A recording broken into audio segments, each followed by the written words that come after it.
Ainda sobre essa Rússia pré-invasão mongol, a gente tem mais dados a partir do ano 1000.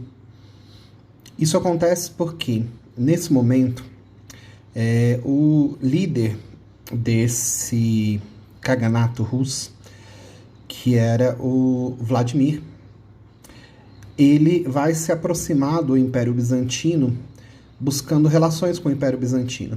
Então, ele vai chegar a visitar Constantinopla, vai ficar impressionado com as obras de arquitetura que existiam lá, em especial a Catedral de Santa Sofia, e vai propor, inclusive, casamentos para união, né, do seu poder com pessoas influentes dentro do Império Bizantino.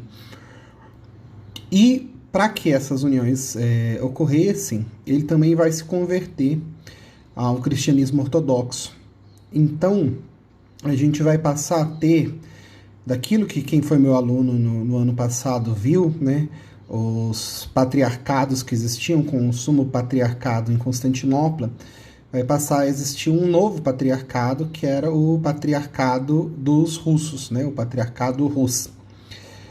Nesse momento ainda do Vladimir, quando vai ter essa aproximação, e portanto são os primeiros momentos que a gente começa a ter uma escrita constante, né, por conta desses monges e desses religiosos que vão levar a escrita de dentro do Império Bizantino para a Rússia, inclusive por ser uma origem diferente daquela que partia de Roma, né? Todas as línguas que partem de Roma, o ensinamento, a gente pode ver, tem o nosso alfabeto, igualzinho o nosso, porque de alguma forma é o alfabeto latino, né, que a Igreja Católica se apropriou, e posteriormente todos os que têm escolas de escrita baseados na Igreja Católica usam esse alfabeto.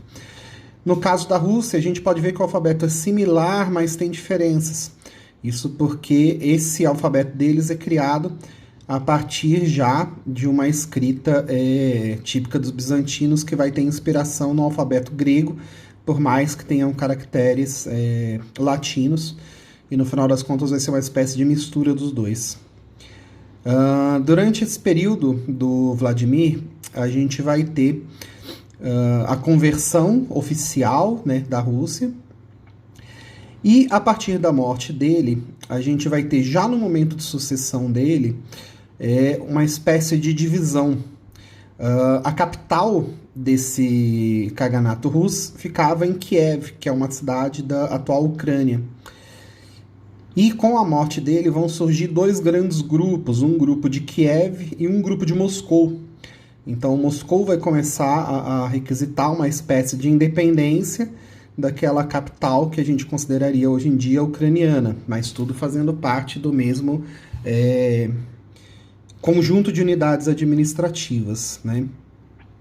E aí a gente tem o Yaroslav, que é um dos filhos do Vladimir, e ele vai estar disputando com o irmão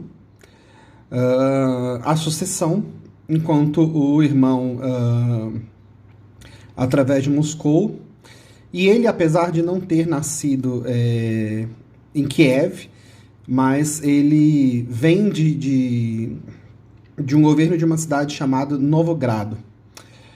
E aí, dentro dessa disputa entre os irmãos, ele acaba vencendo, e apesar da vitória dele, e dele se aproximar muito da região do Ocidente nesse momento, ele vai começar a ter relações estabelecidas com reinos também da Europa, inclusive ele vai casar as filhas dele com monarcas ou parentes de monarcas da região da França, do Sacro Império e do Império Bizantino, né, para tentar essa ocidentalização. E é interessante a gente saber também que, apesar da gente considerar de alguma forma a Rússia como uma união de sub-reinos, né, quase como uma espécie de império, algumas dessas unidades administrativas elas não tinham linha monárquica. Então a gente tem, por exemplo, em Novogrado, uma república. É interessante, né? Um império ou uma unidade administrativa central que governa províncias, sendo que algumas são monarquias e outras são repúblicas. Também faz parte dessa disputa existente aqui um sistema de hereditariedade diferente do que os que a gente tinha visto até então. A gente viu que em governos imperiais, em governos monárquicos, é muito importante as regras de sucessão, né? E aqui a gente tem o chamado sistema rota. Eu sei que é meio estranho, né? O nome até parece meio em português, mas esse sistema, a sucessão ela não é de pai para filho ou para filha, mas ela é sempre o membro da família considerado o ancião da família. Então vamos supor, o pai ele tem 4 filhos. Morre o pai, o filho mais velho assume. Ainda que esse filho mais velho tenha filhos, caso ele morra, não vai o poder passar para o filho dele. Vai passar para o irmão segundo na linha. Por quê? Porque nesse caso ele seria o mais velho dos sobreviventes. Aí esse irmão morre, e aí vai passar para o outro irmão, né? Se em algum momento um daqueles filhos é mais velho do que um dos irmãos para assumir, aí o poder passa para o filho. E a regra sempre é uma regra masculina, tá? A gente não tem aqui, no caso, como no Leonor de Aquitânia ou em alguns outros que a gente viu, que as mulheres podiam assumir, que consideravam-se apenas os homens, mas era pela questão da ancestralidade, não, né? Da idade. O que fosse considerado o ancião da família, ele acabaria assumindo em detrimento dos outros. Isso, óbvio, aumentava as disputas entre irmãos, né? Porque normalmente, se um irmão mata outro, o filho do outro assume esse irmão, não teria poder, a não ser que acabasse com toda a família do irmão. Mas aqui no caso, não. O poder passava primordialmente, a não ser que o filho fosse mais velho do que o irmão, o poder passava primordialmente para os irmãos.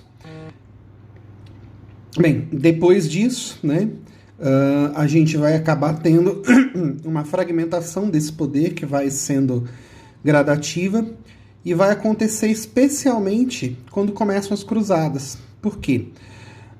A gente viu que as cruzadas começaram em um momento tenso de guerra entre o Império Bizantino e os islâmicos. E aí os católicos aproveitam essa situação para vir criar as cruzadas e lutarem.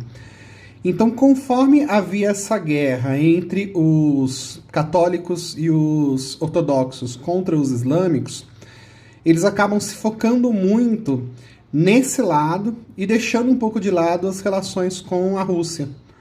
Então, quando os mongóis chegam, os russos eles estão mais ou menos isolados, não tendo aí como conseguir um apoio. Lembrando que os mongóis chegam, atacam os russos e logo depois começam a atacar também os islâmicos, né? E aí, em 1240, essa Rússia independente, com toda essa pluralidade, ela acaba caindo. E aí a gente começa o período da Rússia mongólica, que vai durar aí mais por volta de uns 100 anos.